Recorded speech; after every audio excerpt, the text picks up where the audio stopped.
Well, good afternoon, everybody. Welcome, beautiful circle. This is Ernest Sears Jr., author of Detox Your Circle, coming to you on Saturday, this time a little bit earlier than normal. I did some meditating this morning and decided that I would do this a little bit earlier. So, in any case, if you normally view me at 2 p.m. or after I've already recorded it and posted it on Instagram, you'll still be able to do that. But today is a beautiful, beautiful day. I said that one thing I would begin to do from now on at the beginning of every Instagram live is that I would give you the number of the day, and today's number is 7. And the number is derived by just adding up all of the digits. And the 9 you can view as a 0. You add them all up and you reduce them down, and it's 7. And 7 is a day of completion. It is a day of rest, a day of peace. 7 is a day of intelligent reflection, zooming out, being able to see the bigger picture. And being at peace with everything that you have put into action, all of your initiatives, all the things that you are working on, being able to take a moment to reflect on what you've done and to potentially make adjustments, potentially draw conclusions as you prepare for the full completion of whatever it is that you're manifesting and the beginning of a new cycle. So 7 is a great number. There are lots of things that come in cycles of 7, and it is something that you might want to look up. But that is 7 for you today, our daily numerology number. So I'm going to talk about several things. I'm going to chat a little bit about meditation. I'm going to talk about love. There's a lot of love in the air right now. If your intuition is working, if it's something that you're sensitive to, love is in the air. There's something very, very something that is causing us to open our hearts and to feel vulnerable enough to begin to express love with those people that we have important relationships, whether it be family, friends. So that's something I'll chat about. Also, back to nature. We spoke several weeks ago on the importance of connecting back to nature, especially in this era of technology and technological improvements and things that are convenient to our lives. We often have forgotten the importance of our connection to nature and how it allows us to be more and more of who we really are and to unfold into who we really are when we connect back to nature. I'll chat about that a little bit. And last but not least, we'll talk about the full moon. So if you're wondering where I am actually on the Salt River. And this is about 3 miles from my home. This oasis here, where the river runs very close to where I live, and people are kayaking, and people are fishing. There are wild horses here. When I first got to the camping ground, I saw a lot of what I would say manure, or I would say were these big gigantic droplings, which made me think, wow, there are bears around here. Then I thought to myself, wait a minute, there are no bears in this area. There are horses. So we have wild horses right in my neighborhood that obviously come to this river to drink, and there's a lot of foliage and a lot of leaves and grass for them to be able to subsist. So I am here, which right along the river is sand. So there is a beach here right by my house. Amazing.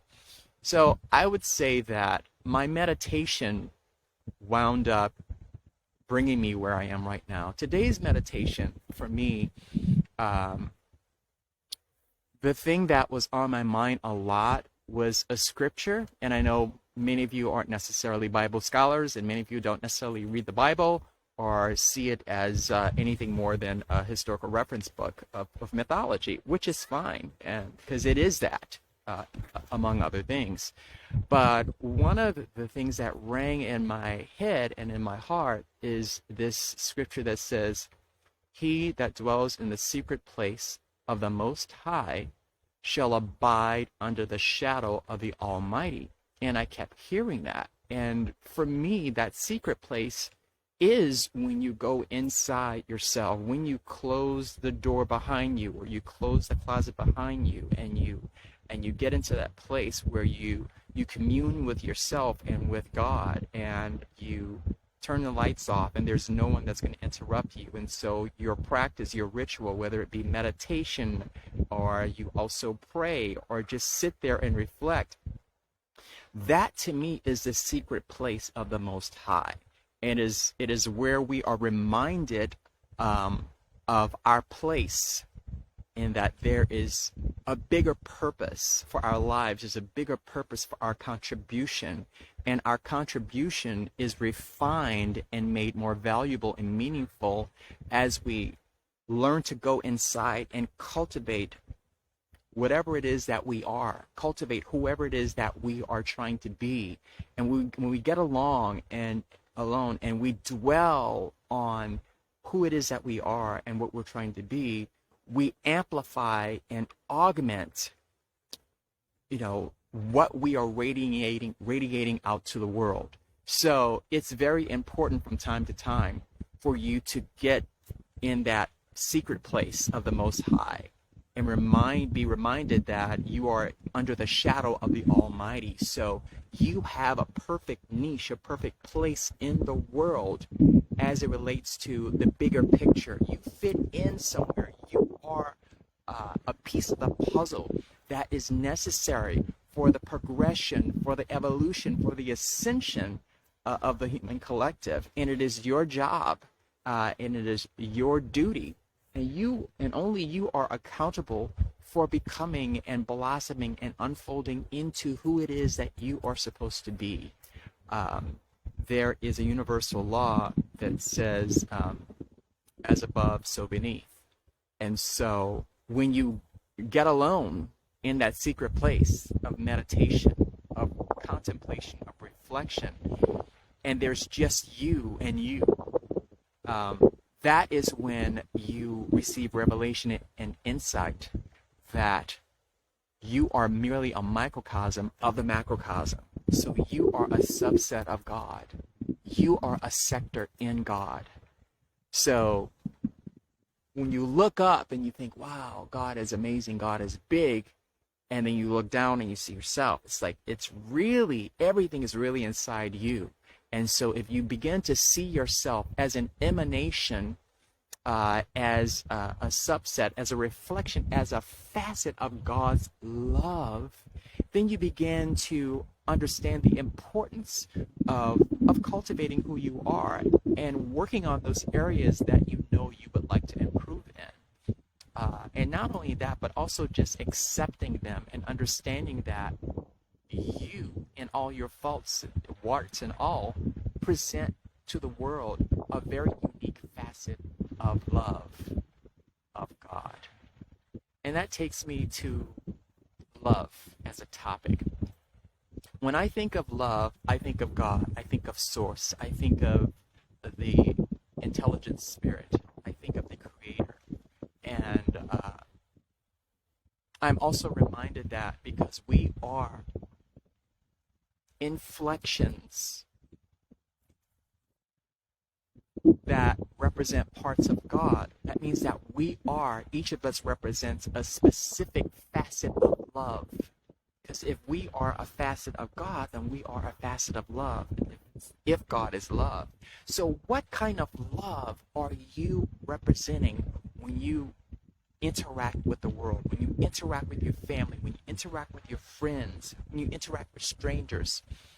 What level, what quality, what essence of love are you projecting out into the world?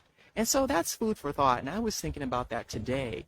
And whoever you are when you're at your best, when you are feeling good and laughing and smiling and feeling wonderful about the world and all its prospects, that is when you are at your best. That is when you are shining forth your facet, your aspect of love. And so I spent some time in my meditation this morning thinking about all the things that I love, the people that I love, my interactions with them, my memories of them, the songs that whenever I hear them, it generates in me a wonderful feeling of well-being and love. And I marinated in that awesome, wonderful, beautiful feeling of fulfillment and love and expansion. And I sat in it for 30 minutes. And I tell you, the tears began to flow. Not because I was sad, but because I was so overflowing with joy. I was overflowing with love and joy for what it means to be earnest. So I was overflowing with the love of Ernest, with the specific and unique love that I bring to the world, with what the people that know me best remember about me when I'm not in their presence. That feeling that they have when they reflect and they think about me, that is the feeling that I had about myself. And so it was a very interesting exercise to reflect on the love that you bring to the world, the way that you make people feel. And I experienced my love, which is a facet of God's love, this morning in my meditation. And I recommend it for those of you who've meditated before and who may have never engaged in that type of exercise where you just marinated and sat in your liquid love. And just experience what it is to be love, the love that is unique, that only you can generate. I recommend it. It will brighten up your day, and I'm feeling really good because I'm even much more familiar with and even closer to than ever before what it is to be loved by Ernest, or what it is when someone says, do you know Ernest? And it is just being okay with loving yourself and what you bring to the world and the feelings that you leave with other people when you're not there. Because it is the way that they take you with them. It is the way that you get in their heart and stay. That was very interesting, but it really allowed me to open up. And I say this today also because there is a feeling that there is love in the air. Like there is an opportunity right now to express love to people in your life that maybe you haven't expressed it to before. Right now, I don't know exactly why, but I know I'm right. There is a vulnerability that is open to everyone to share and express love. And maybe you haven't had the courage to do it before, but today and maybe for the next couple of days, you will have an opportunity to express love in a way that feels fulfilling, that feels right, but also safe. And when I say that this is a great time to express love, I'm also saying that you should express love while still loving yourself. You should express love while still having your boundaries, by still having enough sovereignty and understanding of who you are so that you don't feel that you are giving more than you should, or you are being a martyr, or you are sacrificing yourself unnecessarily. All I'm saying is this is a great time, okay? And let there be a confirmation in your spirit and in your intuition before you do this, because I'm not perfect and I'm certainly not all-knowing, but my intuition is good for me, and so I'm sharing with you what I'm experiencing, and this may resonate with you, and if it does, try it. Express love to someone in the way that's unique to you. Express your love today. And so the next thing I want to talk about, and the last thing is, oh no, not the last thing, but I said back to nature. A couple of weeks ago, I talked about how there is a return to nature there's a callback to nature that's happening because we have become so disconnected from nature and so detached from our own home, our own realm, our own domain, which is Earth. We just like seeds sprout out from the ground, and fish are swimming in this river, and leaves are branching out from trees, and the birds are singing, and the horses are running wild and free. We too are sons and daughters of this domain, Earth. We too share this place as our home, and it is high time for us to return back to nature and to commune with it in a way that will complement our lives, that will amplify and augment our gifts and our intuition and our wisdom about how to live and how to coexist. We have been so detached and so disconnected from nature that it has caused us to become disconnected and detached from each other. And so we see each other as the other and potentially the enemy, when instead we should begin to see each other as part of the self, because we are part of all of this. This is us. This is who we are. And it leads to the idea of loving your brother as yourself, because your brother is you, your sister is you. That is an aspect of you. They are actually reflecting, like I said earlier, an aspect of God's love, a facet of love. And they're on their own unique progression, level of consciousness, level of love. And you may interact with people that are not where you are. And hopefully when you do that, you interact with grace, the way you would with a much younger person, a child who is still developing, that is still learning how to live, that is still learning how to walk, that is still learning how to be a good person. You're going to interact with people with whom you are going to be the model for them. You are going to be the person that they emulate. And so make sure that you're being the best you that you possibly can, and so that you are exuding and radiating the love that is uniquely yours, because they are probably unconsciously doing the best they can at radiating what facet of love they represent in the world.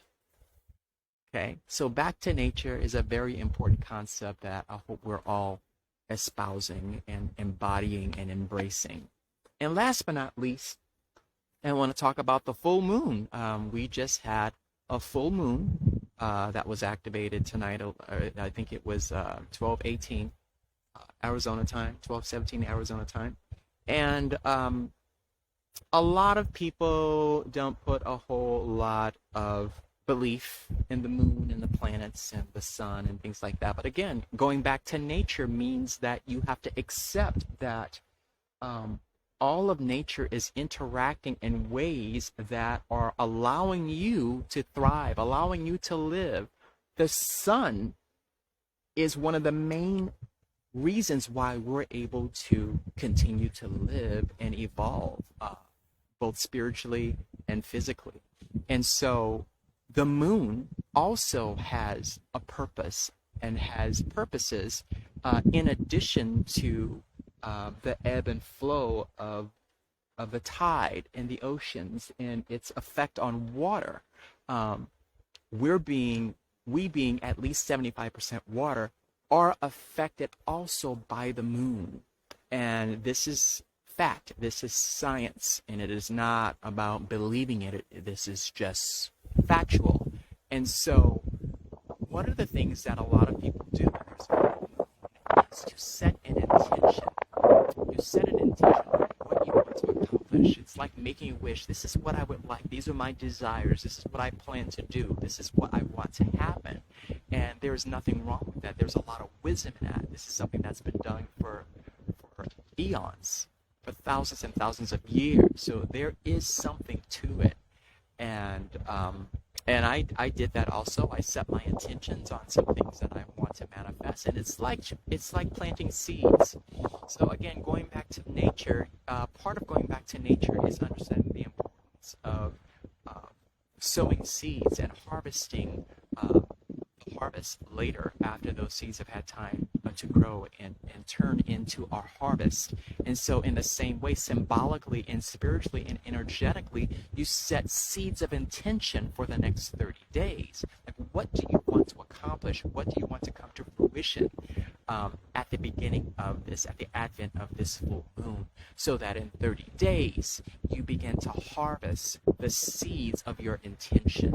Okay, this is all a part of going back to nature. It's a part of going back to who we really are and we have, you know, gradually walked away from. And it's now to do,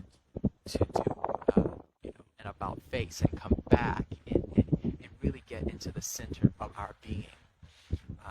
So those are the topics that I wanted to cover. I'm kind of proud of myself that I didn't ramble too much. I kind of hit each of my points. We talked about meditation. We talked about love. We talked about going back to nature. And last but not least, we talked about the full moon. So I'm going to leave you with that today. And I'm going to pan out a little bit and let you see a little bit of the scene. Earlier, as I was walking into this area, I did actually see several wild horses. Let me flip this out so you can see what I'm able to see that allows me to do it. Here we go. There we are. Look at that. Isn't that nice? Get up. Let you see it. This is so beautiful. As you might imagine, I am going to come here a lot more often. So, this is a swath of the Salt River that passes right next to my community. Like I said, I live about 2.5 miles from here. This is so amazing. So beautiful and idyllic. So, please enjoy it. And I'm hoping that as I'm panning, that I might see some wild horses. But as I think about it, they're probably not going to come out into this area because there's so many humans around here. Who knows what those humans are going to do and how they're going to act, right? So anyway, thanks so much for tuning in. Once again, this is Ernest Sears Jr., author of Detox Your Circle, Activate Your Destiny. If you are looking for coaching, you can contact me on my Dream Coach account, which is dream_coach. That's DREAM_COACH. And there you will be able to click on my Calendly link and set a time for us to get together and chat about what it is that you are intending, what it is that you are trying to accomplish in your life. I'd love to be of service to you. You can also purchase my book if you go to bit.ly/detoxbook. That would be bit.ly/detoxbook. And that will take you to Amazon.com, where you could purchase the book as an ebook, in softcover or hardcover, whatever you prefer. I'm going to let you see some people that are coming in right now on their kayaks.